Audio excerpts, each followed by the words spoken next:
Well, good morning. It's me again, Paul from Paul's Fresh Roasted Coffee.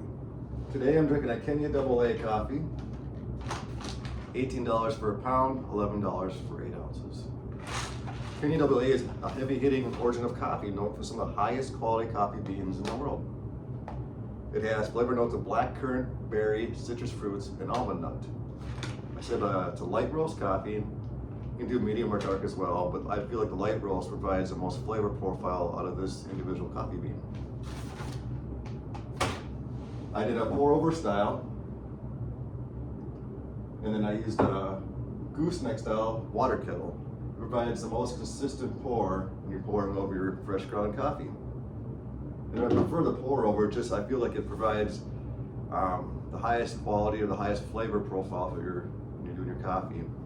And one of the most important things for your coffee beans, actually, or for your coffee, that is the water. If you don't have good water, you won't have good coffee.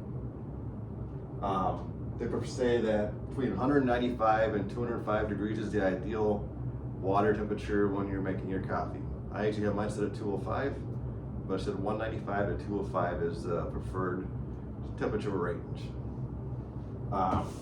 A good book that I use for a lot of my information and my sources is this book called Craft Coffee.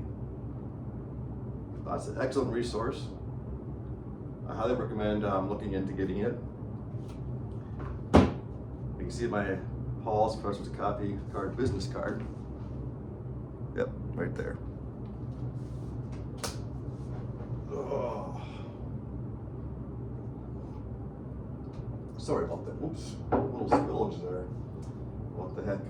You can find me on Instagram at Mako1981PM, Snapchat Paul Mako 2022, Facebook Paul's Fresh Roasted Coffee, and YouTube at Paul Mako 6633. Clean up my notes here a little bit after I spilled some coffee on the damn thing.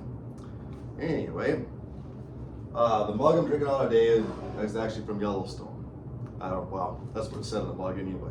I like the way it looks. Not a whole lot of story behind it besides where I got it. A lyric for you, like I told you the previous time or time before. Tyler Childers is one of my favorite modern folk country artists. And he has a lyric that says, "I will wait for you till the sun turns into ashes and bows down to the moon. I will wait for you." Excellent song. Coffee grind sizes. There's fine, which is generally used for espressos, which is a really fine coffee, and generally people use a dark roast. A medium, which I would use it for like an auto drip coffee maker, like a lot of us use at home, or even like the pour over style I use today. And then there is coarse ground, which you would use for like a cold brew.